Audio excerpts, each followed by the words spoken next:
안녕하세요. 카이스트 맘의손입니다. 오늘은 허경영 씨에 대해서 한번 이야기를 해보도록 하겠습니다. 자, 우선 드릴 말씀이 있는데요.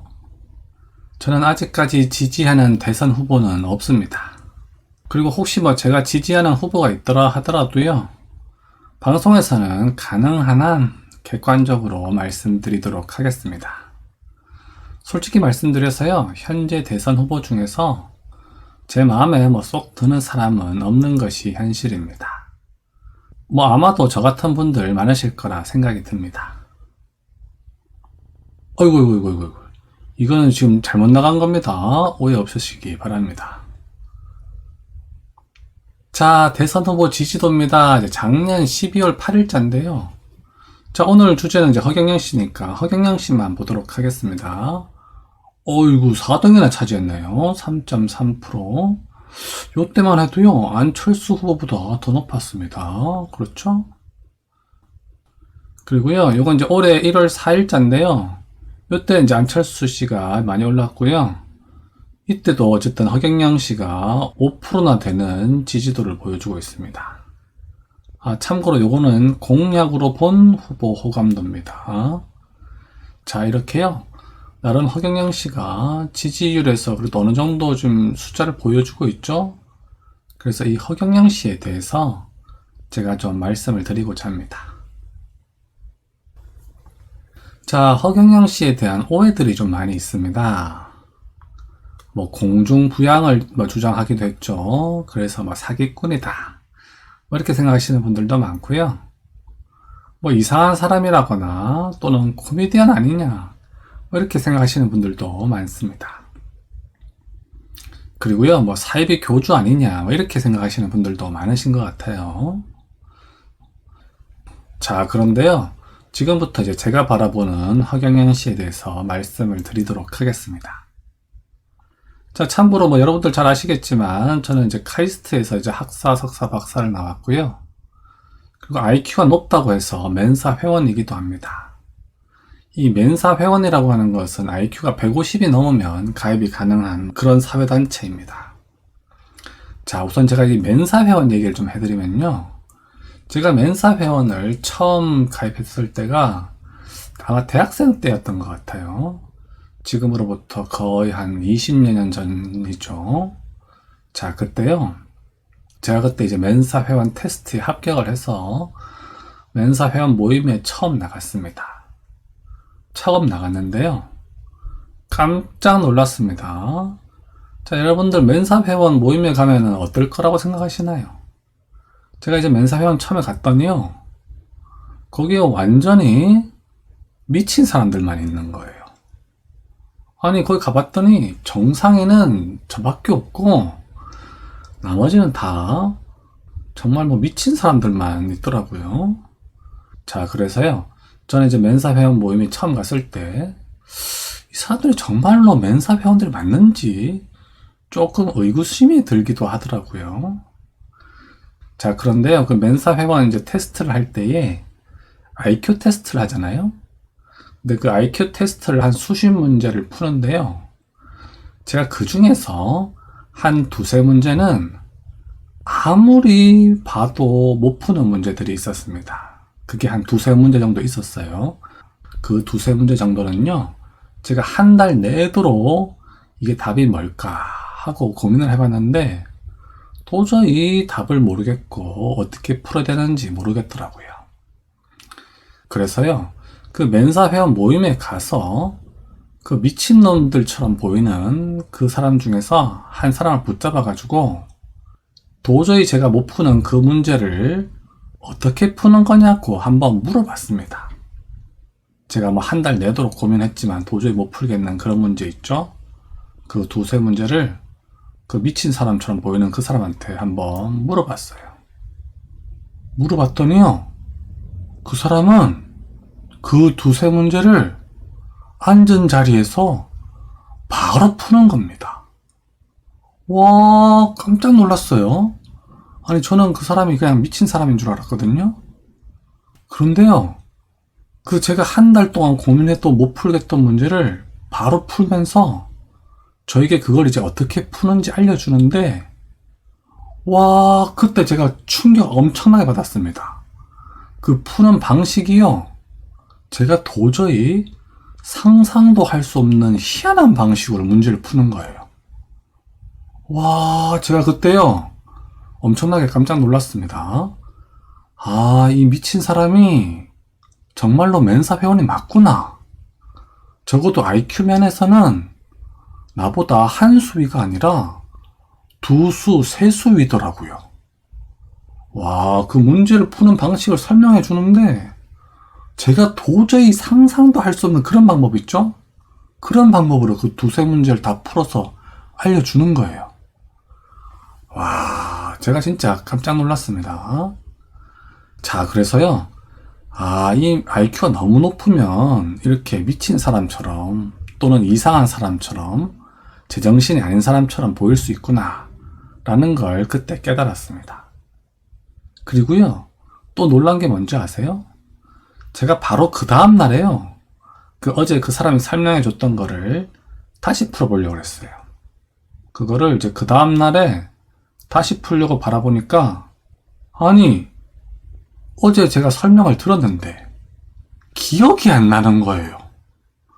아니, 분명히 어제는 그 설명 들을 때는 이해를 했었거든요. 그런데요, 그 방법이 제가 도저히 상상도 할 수 없는 희한한 방식이어가지고 그때 설명 들을 때는 잠깐 이해를 했는데 그 다음날이 되니까 제가 그게 기억이 안 나는 거예요. 이야, 제가 깜짝 놀랐습니다. 야, 그래서요, 그렇게 미친놈처럼 보이는 그 사람이 정말로 나보다 한 수위가 아니라 한 두세 수위인 게 확실하구나 라는 걸 깨달았습니다. 자, 이렇게요, IQ가 너무 지나치게 높은 사람들은요, 보통 사람들이 볼 때에 미친 사람처럼 보일 수가 있습니다. 이상한 사람처럼 보일 수 있고요. 자, 그래서요, 허경영 씨가 보통 분들이 보기에는 뭐 미친놈처럼 보일 수도 있고요, 이상한 사람처럼 보일 수도 있어요. 그런데요, 제가 보기에는 IQ가 너무 높아서 그런 것으로 저는 그렇게 보고 있습니다.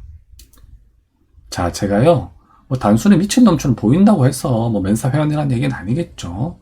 제가 그 IQ가 높은 사람들의 그 특징들이 있거든요. 그런 특징들을 봤을 때 제가 보기에는 허경영 씨가 IQ가 높은 것은 확실하다고 저는 그렇게 보고 있습니다.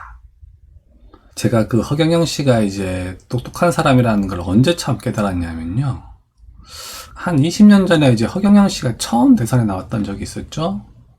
그때요, 허경영 씨의 공약 중에 이런 게 있었습니다. UN 본부를 판문점으로 이전하겠다, 뭐 그런 공약이 있었거든요. 자, 여러분들이 들으시면, 뭐 일반 분들이 들으시면 뭐 이런 뭐 황당한 소리가 있냐, 뭐 이러실 겁니다. UN 본부를 판문점으로 이전하겠다. 자, 얼핏 들으면 이게 되게 황당하고 뭐 이상한 얘기처럼 들을 수 있는데요, 이게요, 정말 엄청난 공약이고요, 멘사 회원급 IQ가 아니면 나올 수가 없는 공약입니다. 뭐 여러분들 또 제가 이런 얘기하면은 갑자기 저도 뭐 이상한 놈으로 생각하실 수도 있는데요, 제가 얼마 전에 제 영상 중에 이런 영상이 있었죠.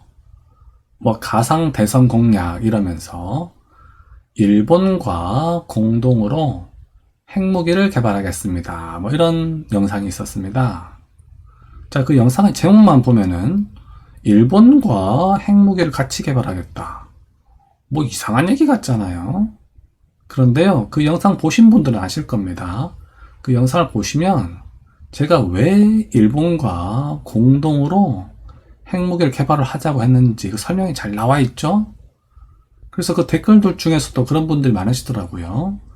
뭐 제목만 보고는 완전히 이상할 거라 생각했는데 내용을 들어보니 고개가 끄덕끄덕해진다, 뭐 이런 댓글들 많으시더라고요. 그렇게요, 제목만 딱 들었을 때는 뭐 황당하고 이상한 공약처럼 들리지만 그 UN 본부를 판문점으로 이전시키겠다는 공약이요, 그 보통 사람의 머리에서 나올 수 있는 공약이 아니고요, 정말 멘사 회원급 IQ가 아니면 나올 수가 없는 공약이라고 저는 그렇게 보고 있습니다. 그 공약이 가지는 의미에 대해서는요, 제가 또 오늘 설명을 드리면 그 설명이 길어지기 때문에 그 공약의 의미에 대해서 제가 한번 나중에 시간 될 때에 설명드리도록 하겠습니다. 그것 말고도요, 허경영 씨가 내세운 공약들이 그냥 막 내지르는 황당한 공약처럼 보이는 것들도 꽤 많이 있는데요. 하지만 그 나름대로 깊은 의미가 있습니다. 그건 뭐 제가 다음에 한번 좀 설명을 드리도록 하겠습니다. 그리고 그 허경영 씨가 뭐 공중부양을 한다, 뭐 축지법을 한다, 뭐 그런 얘기를 한 적도 있잖아요. 이제 그런 얘기를 왜 하냐면요, 그 IQ가 지나치게 높은 사람들은 좀 그런 경향이 있어요. 자기가 좀 이상한 짓을 했을 때에 다른 사람들의 반응을 보는 걸 되게 좋아합니다. 그러니까 막 되게 괴짜 같은 일을 했을 때요, 다른 사람들이 자기를 막 이상하게 보고 막 이런 거 있잖아요. 그런 게 되게 재미있는 거예요. 그래서 IQ가 지나치게 높은 사람들은요, 그 남들이 봤을 때에 미친 사람처럼 보이는 경우가 많습니다. 사실 뭐 저 같은 경우도요, 가끔 막 이상한 짓을 하고 싶은 욕구가 마음속에서 울컥울컥 올라와요. 하지만 이제 그런 걸 실제로 했을 때에 남들이 저를 뭐 이상한 놈으로 볼 거라는 걸 제가 알고 있기 때문에 저 같은 경우는 이제 그걸 저의 이성으로 이제 내려 누르고 있는 거고요. 이제 허경영 씨 같은 경우는 뭐 공중부양이나 축지법 같은 얘기를 하는 이유는 자기가 정말로 그걸 뭐 할 줄 안다고 생각해서 그런 얘기를 하는 게 아니고요. 그런 얘기를 함으로 인해서 재밌잖아요. 본인의 즐거움을 위해서 그렇게 얘기를 하는 겁니다. 그리고 자기가 그런 얘기를 했을 때에 남들이 막 놀래면서 막 이상하게 반응하잖아요. 그게 재밌어서 그러는 거예요. 그래서 뭐 공중부양이나 뭐 축지법 때문에 허경영 씨가 뭐 사기꾼이다, 뭐 그렇게 바라보시는 분들도 계실 텐데요. 그거는 이제 그 IQ가 좀 지나치게 높은 사람들의 일종의 뭐 특징이라고 생각해 주시면 되겠습니다. 최근에는 이제 허경영 씨가 이번 대선에서는 이제 자기가 거의 뭐 마지막 기회라고 생각하는 것 같아요. 그래서 요즘에는 뭐 공중부양이나 뭐 축지법 같은 얘기는 안 하죠. 그런 얘기를 하면은 자기에게 마이너스라는 걸 알고 있기 때문에 지금은 이제 그런 얘기를 안 하는 것 같습니다. 자, 그래서 오늘 영상의 결론을 말씀드리겠습니다. 허경영 씨요, 제가 보기에 똑똑하고 IQ가 높은 사람인 것은 확실합니다. 그건 제가 보증하도록 하겠습니다. 어이구, 이거는 제가 편집 실수로 적힌 겁니다. 오해 없으시기 바랍니다. 마미손 채널 여러분 반갑습니다. 허경영을 이렇게 찾아와서 인터뷰하게 해주신데 감사하게 생각합니다. 새해 복 많이 받으세요. 허경영 후보님께서도 새해 복 많이 받으시기 바랍니다. 아무쪼록 대선에서 좋은 결과가 있길 빌겠습니다. 그럼 질문을 시작해 보도록 하겠습니다. 허경영 후보님의 3.3 정책이 화제가 되고 있습니다. 그런데 그 중에서 가장 중요하다고 생각하시는 공약 몇 가지만 간추려 주실 수 있으실까요? 우리 국민들이 너무 경제적으로 어려우니까 코로나 긴급자금 대통령 되면 2달 안에 1억 주는 거.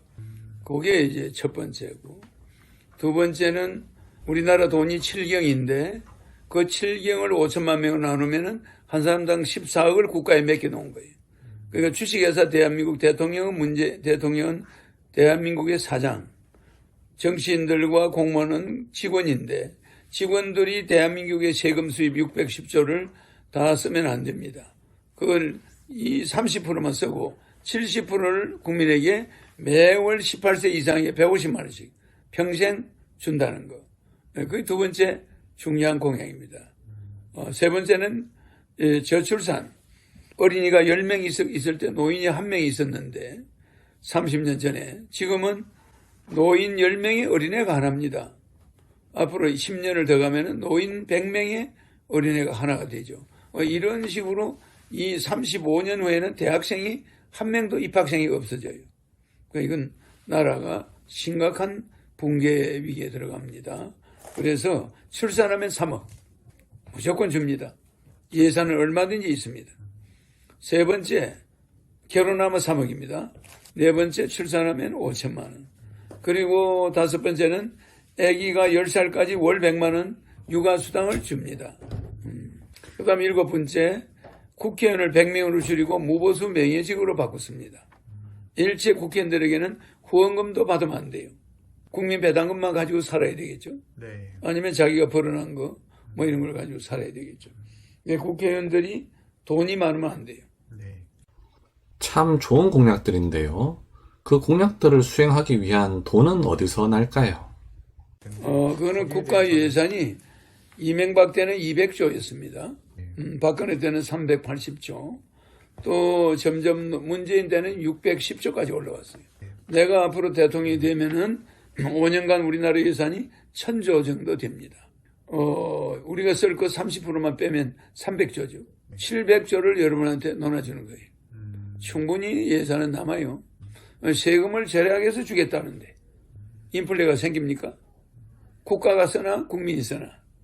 700조는 다 지출되는 거예요. 그러나 여야 이재명 후보나 윤석열 후보가 내세우는 공약은 전부 포퓰리즘이에요. 예산 그대로 두고 국회의원 월급도 그대로 두고 모든 걸 그대로 둔 상태에서 추경 예산을 100조를 더하겠다. 뭐 50조를 하겠다.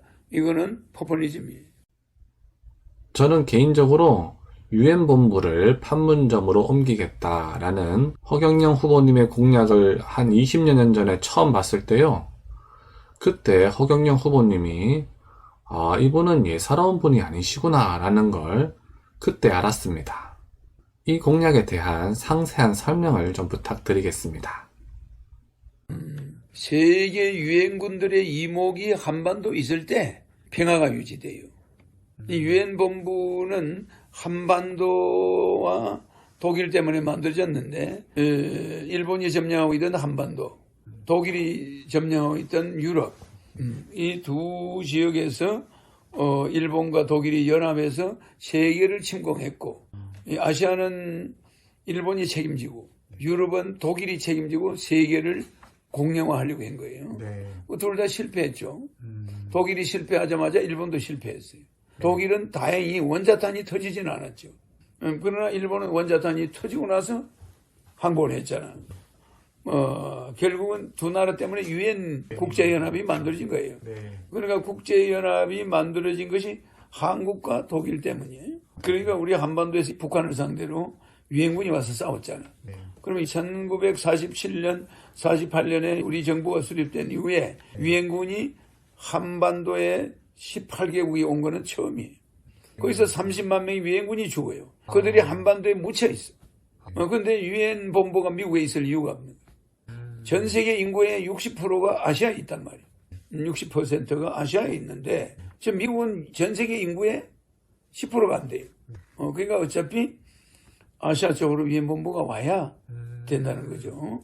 그리고 또 아시아가 세계의 화약고로 등장해요. 남북한이. 그러니까 유엔 본부는 반드시 한반도에 있어야 전쟁을 억제할 수가 있어요. 왜냐? 러시아와 소련과 중국과 그 당시에 북한이 한반도를 향해서 내려오고 있는 중이에요. 거기에 마지막 남은 땅이 한반도예요. 또 일본이 있어요. 그러니까 여기에 유엔군이 와 있지 않으면 한반도는 세계 전쟁터로 유엔 본부까지 와야 안전한 것이에요. 그리고 또 미래 지구의 운명은 극동 아시아 한반도에서 결정되는 거예요. 여기서 세계가 통일이 될 수 있느냐? 세계가 불바다로 바뀌느냐? 그 유엔 본부가 왜 미국에 있어야 되냐? 만약에 유엔 본부가 미국에 있을 때는 미국이 전리품을 가져간 거와 같단 말이에요. 그렇잖아요. 그럼 중국은 전리품을 안 가져갔어.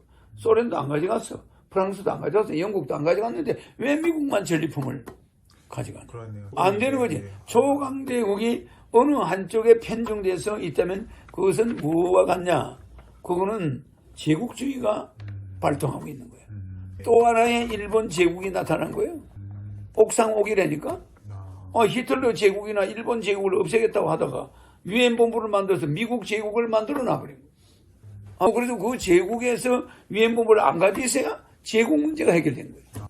그래서 미국, 영국, 프랑스, 중국, 러시아라는 이 5개 제국이 유엔 사무총장을 임명 못하게 돼 있어. 왜 그러냐? 제국이 될까 봐서. 네. 어느 하나에 줘버리면 그게 제국이 돼버리는 거는 뭐 일본하고 싸운 거 헛일이야. 독일하고 싸운 거 히틀러보다 더한 거지. 그런 게 된다면 힘의 균형이 깨져. 네. 5개 나라지. 유엔 상임이사국이. 그래서 유엔 사무총장 우리가 절대 하지 말자. 그냥 저 가난한 쬐끔한 나라 뭐 이런 사람들의 힘도 없고 백도 없는 사람이 해놔야 이게 안전한 거다. 이렇게 제도를 만들어놨다. 네. 그럼 유엔 본부는 왜 미국에 갖다 놨냐? 그러니까 소련한테 이야기하면 러시아한테 뭐 옳시구나 코리아에 가져갑시다. 중국한테 뭐 옳시구나 우리나라 가까이 갖다 놔. 이게 얼마든지 해낼 수가 있다. 그리고 또 유엔 분담금을 미국이 가지고 있으니까 유엔 분담금을 내는 나라가 일본하고 한국뿐이야. 우리 유엔군한테 돈을 내고 있잖아. 네. 그런데 우리나라에 유엔 본부가 오면은 전 세계가 분담금을 미국도 내야 되고 러시아도 내야 되고 중국도 내야 돼. 그럼 우리는 분담금 에도 국가 예산의 10배야. 그럼 우리는 세계 통일을 위해서 그 돈을 한국 안보를 위해서 쓴단 말이야.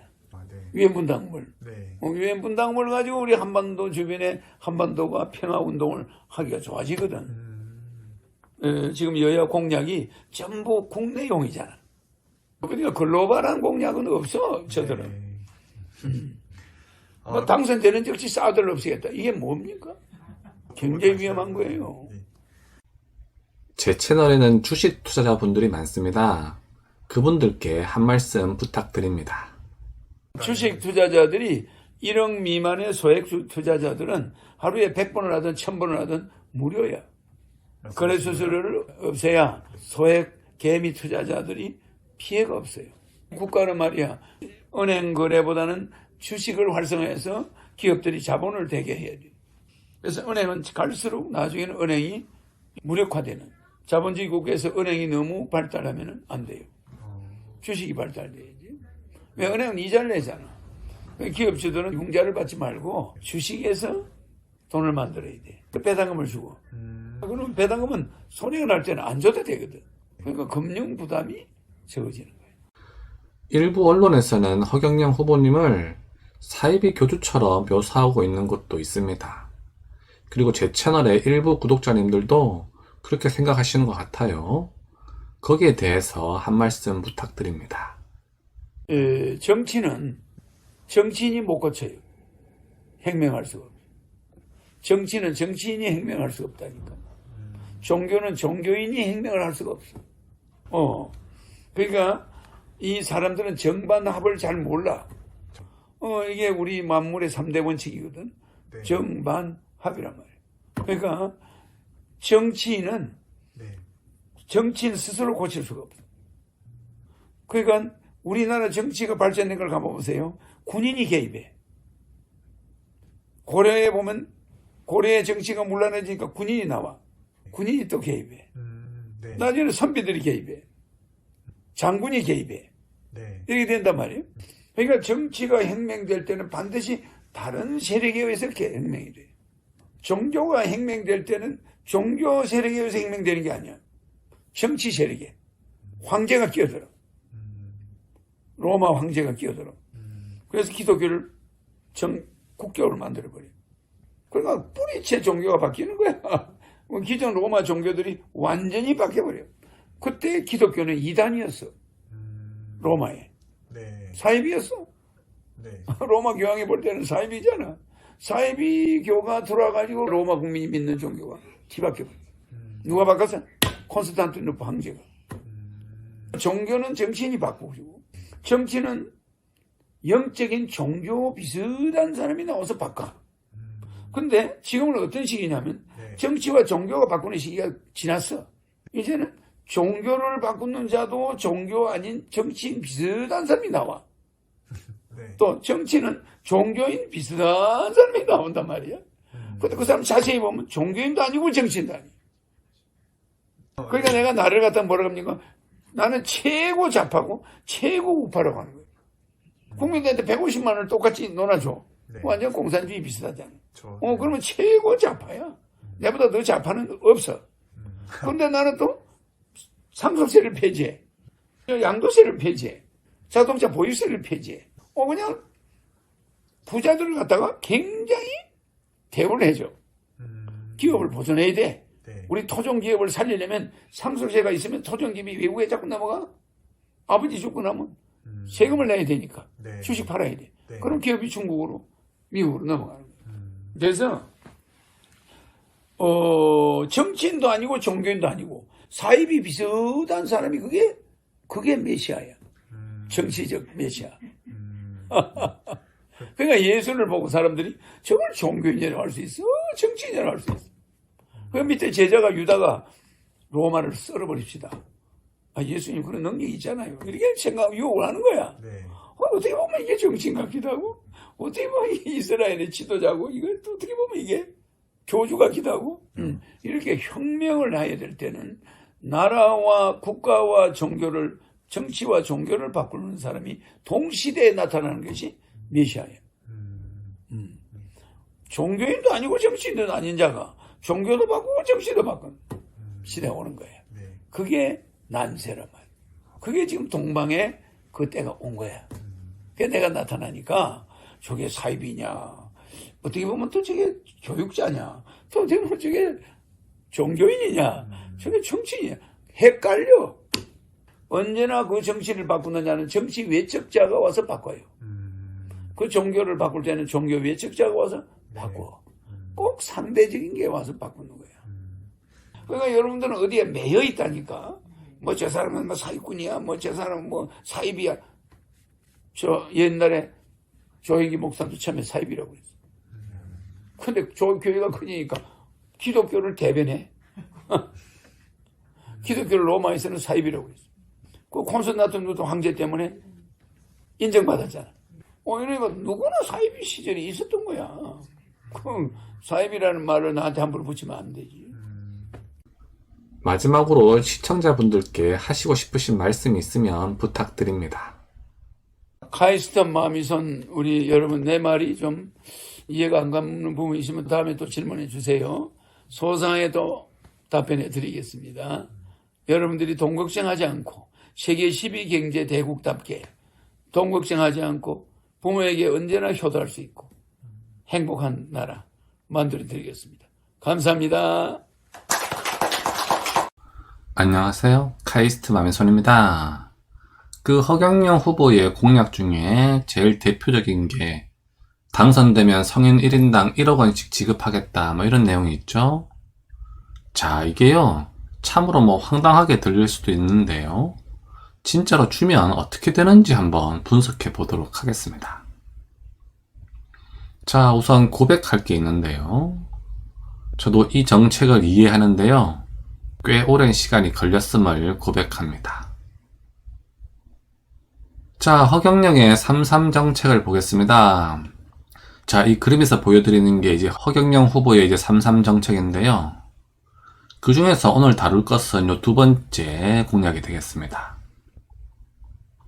자, 허경영 3.3 정책의 두 번째 공약입니다. 부채 혁명이고요. 코로나 긴급 생계 지원금 1억 원 이런 내용입니다.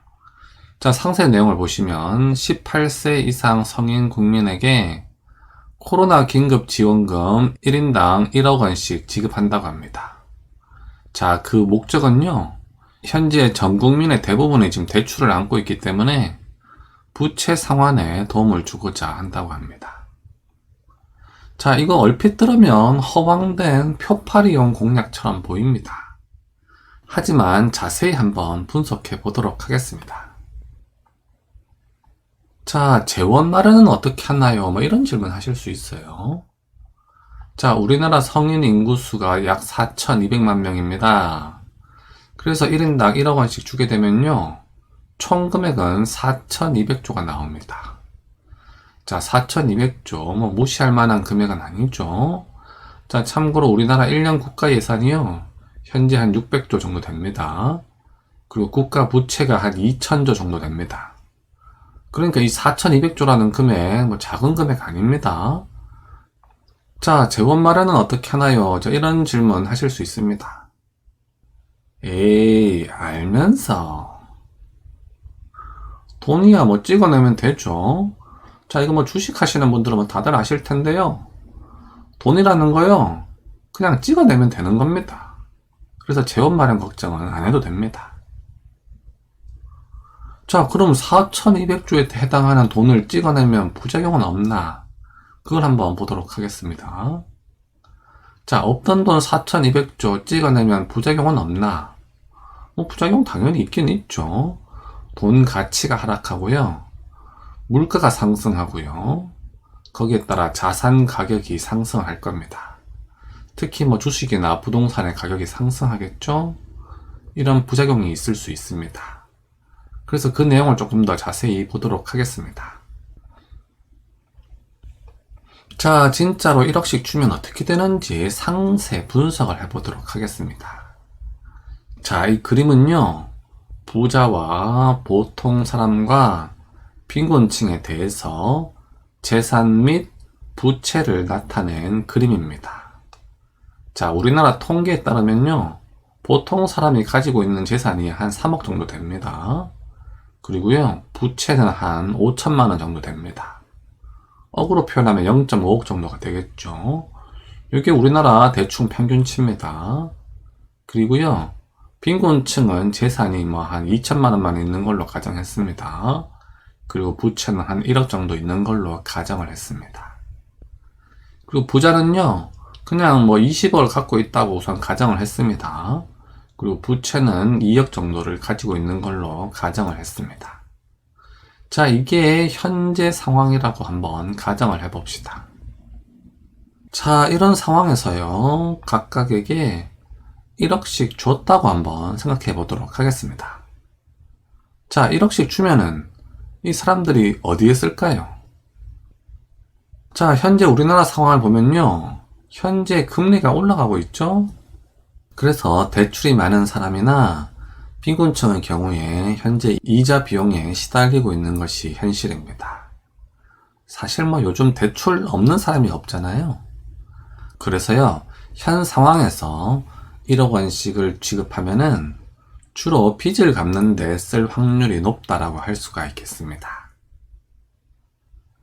자, 그래서요, 1억 지급 후 주로 빚을 갚는 데 사용했다고 한번 가정해 보겠습니다. 자, 빈곤층 빚 다 없앴고요.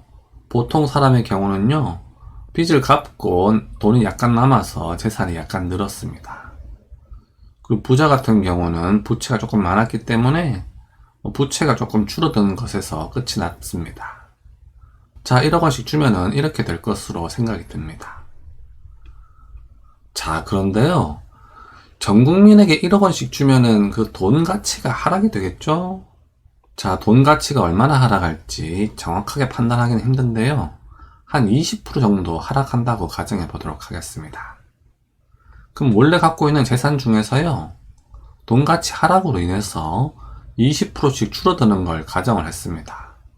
그럼 재산이 실질적으로는 아까 20억 있던 게 한 16억 정도의 가치가 된다, 이런 얘기입니다. 보통 사람도 좀 줄어들고요, 빈곤층도 재산이 이렇게 줄어들게 됩니다. 자, 그런데요, 그 돈이 많이 풀리니까 자산 가치가 상승하겠죠? 주식이나 부동산의 가격이 올라갈 겁니다. 자, 이 자산 가치가 얼마나 상승할지도 사실 예측하기가 좀 쉽진 않은데요, 현재 금리가 상승하고 있는 상황이기 때문에 자산 가치가 한 10% 정도 상승할 것으로 전망이 됩니다. 그래서 한 10% 정도 상승한다고 가정해 보도록 하겠습니다. 그러면 이제 돈 가치 하락으로 인해서 이렇게 줄어들었던 재산이요, 다시 자산 가치 상승으로 인해서 한 10%씩 늘게 됩니다. 자, 그렇게 해서 이렇게 10%씩 는 금액을 다시 이렇게 적었습니다.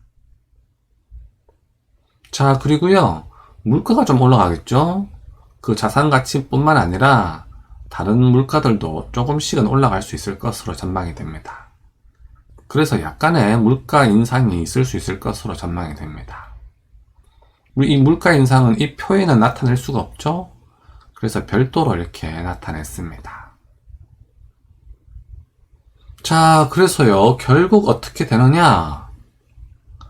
현재는 아까 제가 이렇게 가정을 했었죠? 그게요, 1억씩 주고 나면 어떻게 되느냐? 결국 이렇게 됩니다. 자, 어떤 차이가 있나요? 부자는 큰 변화 없죠? 재산이 조금 변했고 부채가 조금 줄어들었습니다만 사실 큰 변화는 없다고 할 수가 있겠습니다. 자, 그런데요, 이 보통 사람과 빈곤층을 보면요, 재산은 거의 그대로인데요, 부채가 없어졌죠? 자, 그래서요, 1인당 1억 원씩 지급하면 어떤 효과가 나느냐? 중산층과 빈곤층의 빚을 탕감시키는 효과가 있다, 이렇게 얘기할 수 있겠습니다. 거기다가 이제 약간의 물가 인상은 이루어진다고 할 수가 있겠습니다. 자, 그래서 오늘 영상의 결론입니다. 성인 1인당 1억 원씩 지급. 이게 실제로 하면 어떤 효과가 있냐면요, 중산층 이하의 서민들의 빚을 탕감시키는 효과를 가져올 것으로 전망이 됩니다. 그리고 거기다가 약간의 물가는 인상될 것으로 전망이 됩니다. 자, 그래서 이 정책에 대한 저의 평가를 한번 내려보겠습니다. 자, 이거 얼핏 들으면 허황된 표파리 공약처럼 보입니다. 하지만요, 꽤 나름 깊은 의미가 있는 공약으로 생각이 듭니다. 사실 저도 이걸 이해하는데 조금 오랜 시간이 걸렸습니다. 현재 이 코로나 이후에 가계대출이 많아졌죠? 그런데 그런 상황에서요, 현재 지금 정부가 금리를 올리고 있습니다. 그러면 지금 가계대출 많으신 분들이 이자 부담 때문에 박살나거든요? 그래서 이런 이자 부담이 많은 서민에게 효과적인 정책으로 생각이 듭니다. 그래서 현 시점에서 어떻게 보면은 상당히 좋은 공약일 수도 있다는 생각이 듭니다. 자, 숫자가 많냐, 이런 질문 하실 수 있어요. 자, 본 영상의 구체적인 수치가 약간 틀릴 수도 있습니다.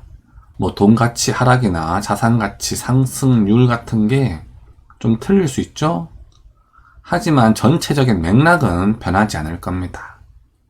그러니까 즉 결론인 중산층과 빈곤층의 빚을 탕감시키는 효과가 있다, 그 결론은 변하지 않을 것으로 생각이 됩니다. 안녕하세요, 카이스트 마미손입니다. 제가 며칠 전에 허경영 후보의 그 1인당 1억 원씩 지급하는 공약 있죠? 진짜로 주면 어떻게 될까라는 영상으로 제가 그 공약에 대해서 설명을 드렸는데, 그 댓글들에 이제 여러 가지 반론들이 있더라고요. 그래서 여러 반론에 대해서 추가 설명을 좀 하도록 하겠습니다. 자, 이전 영상입니다. 성인 1인당 1억 원씩 지급, 진짜로 주면 어떻게 될까? 자, 이 영상에서요, 허경영 후보의 정책을 설명을 했습니다. 자, 근데 여기에 많은 반론이 있어서 제가 추가 설명을 드리겠습니다. 참고로 저도 이 공약에 대해서 거의 한 2주에서 3주 정도를 고민했던 것 같아요. 여러 가지 부작용이 없을까 참 오랫동안 고민했고요. 여러분들이 제기하시는 반론들은 제가 한 번쯤 다 고민했던 문제임을 알려드립니다. 자, 1억 원 지급 공약을 우선 좀 정정을 하도록 하겠습니다. 자, 성인들에게 이제 1억 원씩 주긴 주는데요, 개인이 가지고 있던 은행 부채는 먼저 갚고 남은 돈을 지급하는 것이라고 합니다. 자, 이렇게 설명하는 영상이 있더라고요. 그래서요, 이렇게 정정하도록 하겠습니다. 쉽게 말해서요, 부채가 1억이면 이제 받는 돈은 없는 거고요, 부채가 5천만 원이면 받는 돈은 5천만 원을 제하고 5천만 원만 받는 겁니다. 자, 그리고 우선 현재 상황을 좀 이해할 필요가 있을 것 같아요. 이런 공약이 나오게 된 우리나라의 현재 상황을 한번 살펴보도록 하겠습니다. 자, 2년 전에요, 코로나가 이제 번졌죠. 그러니까 우리나라가요, 가게 영업을 못하게 봉쇄 조치를 했습니다. 가게 영업이 안 되니까 이제 경제가 악화됐죠. 가게 문을 못 열게 한 상태에서 경제가 안 좋아지니까 경제를 살리겠답시고 금리를 인하했습니다.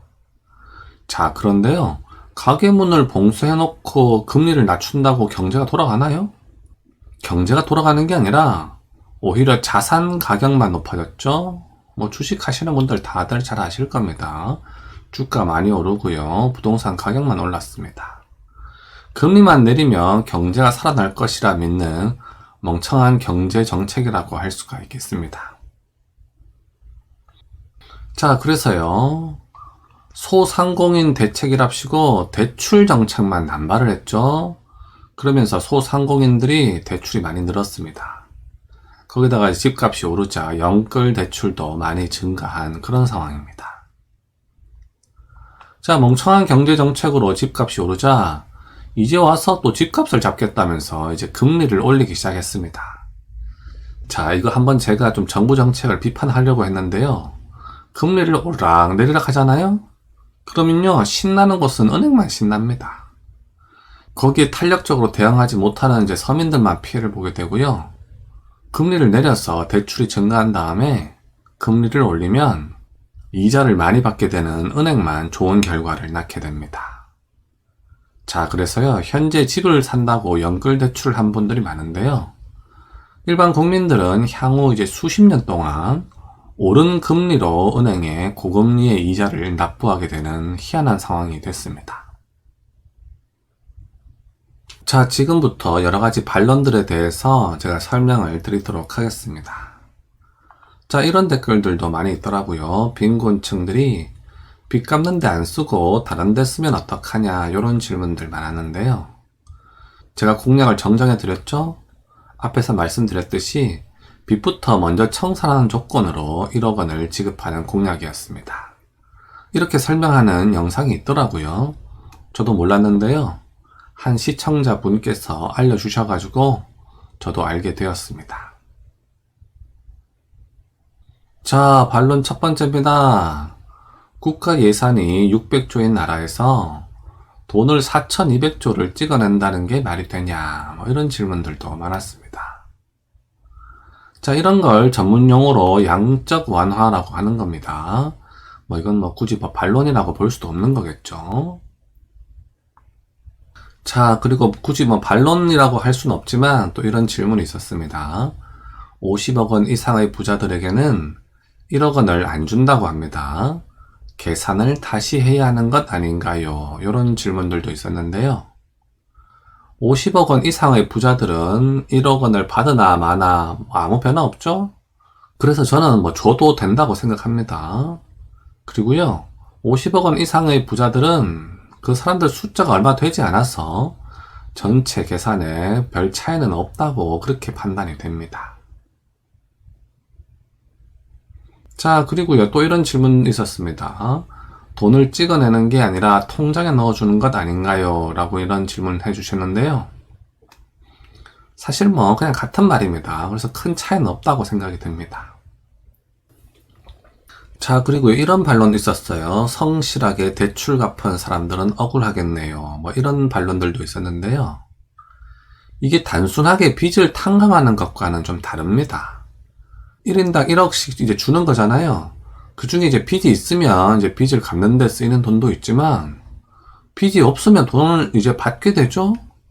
그래서 단순하게 빚을 탕감하는 것과는 좀 다르다고 할 수 있겠습니다. 오히려 이 정책으로 개인 파산 신청이 좀 줄어들 것으로 전망이 되는데, 이렇게 되면은 오히려 더 공정해진다고 할 수가 있겠습니다. 사실 이제 개인 파산을 통해서 빚을 탕감받게 되면은 그게 이제 조금 특별한 케이스가 되는 거잖아요. 근데 그런 케이스가 줄어들기 때문에 오히려 더 공정해진다고 저는 그렇게 보고 있습니다. 자, 그리고 또 이런 반론 있었어요. 그냥 왜 2억씩 3억씩 주죠? 왜 1억만 주냐? 이렇게 이제 비아냥거리는 이제 댓글들도 있었는데요. 왜 딱 1억으로 했냐 하면은 빚을 갚을 정도만 주는 겁니다. 현재 이제 통계적으로요, 국민 1인당 빚이 5천만 원 수준입니다. 그래서 1억을 주면은 빚을 갚고 돈이 조금 남는 수준이죠. 그래서 2억, 3억씩 줄 필요는 없다고 생각이 듭니다. 거의 이제 빚을 갚을 정도만 준다, 이렇게 이해하시면 되겠습니다. 참고로 말씀드리면요, 빚을 갚을 정도만 딱 주게 되면은 인플레이션이 이제 거의 발생하지 않고요. 빚을 갚고 나서 돈이 많이 남을 만큼 이렇게 2억씩 3억씩 주게 되면은 인플레이션이 많이 발생한다고 할 수가 있겠습니다. 자, 그리고 이런 반론들도 있었어요. 인플레이션으로 신사임당은 휴지로 변하죠. 자, 현재 우리나라 돈의 총량이 약 5에서 6경 원 정도 됩니다. 그래서요, 4,200조를 더 찍어내면 산술적으로는 한 10% 정도의 돈 가치 하락이 옵니다. 그리고 현재 그 통계적으로 보면요, 1인당 한 5천만 원 정도의 빚을 갖고 있기 때문에 1억 원의 절반 정도는 채무 상환에 쓰일 것으로 추정이 됩니다. 그래서 인플레이션 효과는 그렇게 크진 않을 것으로 전망이 됩니다. 자, 그리고요, 추가 설명을 좀 드리도록 하겠습니다. 전 국민에게 1억 원씩 현금 지급하면 피해를 보는 사람은 누굴까요? 현금 부자랑 은행이 피해를 보게 됩니다. 그 왜 그런 거냐면요, 돈의 가치가 하락하기 때문에 현금 부자들은 자신의 자산이 줄어드는 효과를 가져오게 됩니다. 그리고요, 은행 같은 경우에도 이제 고금리의 이자를 서민들로부터 수십 년 동안 빨아먹어야 되는데 빚을 다 갚아버리면 이제 이자를 받을 수가 없으니까 은행이 피해를 보게 됩니다. 그럼 이익을 보는 사람은 누구일까요? 뭐 당연히 빚에 고통받는 서민들이 이익을 보게 됩니다. 그래서요, 현금 부자나 은행이 아니면 굳이 이 정책을 반대할 이유가 없습니다. 자, 그래서 오늘 영상의 결론입니다. 자, 은행 주주거나 현금 부자가 아니면 허경영의 정책에 반대할 이유가 없다고 생각이 듭니다. 안녕하세요. 카이스트 마미손입니다. 오늘은 그 허경영 후보의 공약 중에서 국민배당금 월 150만원 지급이 있죠? 이게 가능한 건지 한번 살펴보도록 하겠습니다. 자, 이 페이지는 허경영 후보의 3.3 정책입니다. 오늘 볼 것은 그 중에서 세 번째가 되겠습니다. 자, 세 번째 공약입니다. 배당혁명, 소득혁명, 뭐 이런 거죠. 모든 성인들에게 국민배당금 월 150만원씩 준다고 합니다. 자, 18세 이상 성인 국민들에게 국민배당금 월 150만원 지급한다고 합니다. 자, 이거 허황된 공약으로 생각하실 수 있는데요. 이게 정말로 가능한 일인지 한번 분석해 보도록 하겠습니다. 자, 가능한가 우선 살펴보겠습니다. 자, 월 150만원씩 주면요, 1년 총합은 1,800만원이 들어갑니다. 자, 우리나라 성인 인구수가요, 현재 약 4,200만 명이거든요. 그래서 필요한 연간 예산을 계산해 보면요, 요 두 개 곱하면 되겠죠? 한 750조가 나옵니다. 자, 허경영 후보가 밝힌 계획을 한번 설명해 드리겠습니다. 자, 현재 우리나라 국가 예산이 600조 정도 됩니다. 그런데요, 국가 지출을 이의 절반인 300조로 줄이겠다고 해요. 제가 봤을 때요, 불필요한 각종 예산을 줄이면 뭐 절반으로 줄이는 거 저는 충분히 가능하다고 보고 있습니다.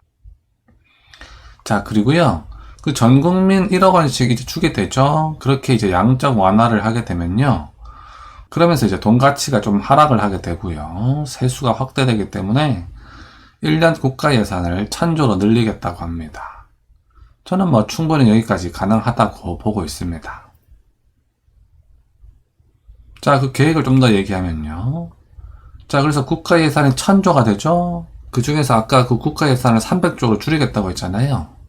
그래서 30%인 300조만 쓰고 나머지 70%인 700조를 국민배당금으로 사용한다고 합니다.